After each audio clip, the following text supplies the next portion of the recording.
কেইদিনমান আগতে মই ব্ৰডকাষ্টত কৈছিলোঁ যে অহা 6 তাৰিখে আমি নিযুত মইনা আঁচনিৰ ধন 6 তাৰিখৰ পৰা আমি বিতৰণৰ শুভ আৰম্ভণি কৰিম।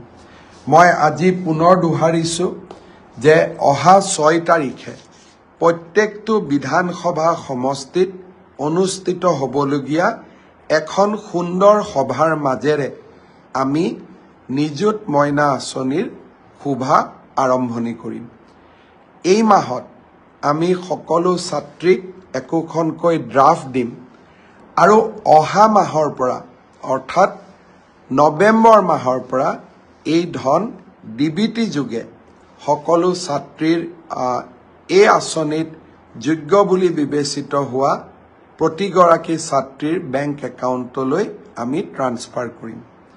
আৰু কোনোবা ছাত্ৰী যদি ভুলত বাদ পৰি যায় আপোনালোকে মোক জনাব, মই তৎকালীনভাৱে ব্যৱস্থা ল'ম।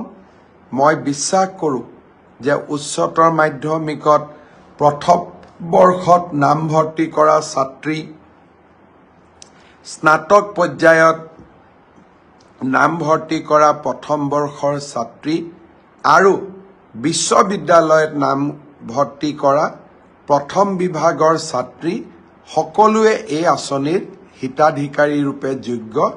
কোনোবাই যদি এই আঁচনিৰ পৰা বাদ পৰিছে আমাক নিশ্চয় জনাব।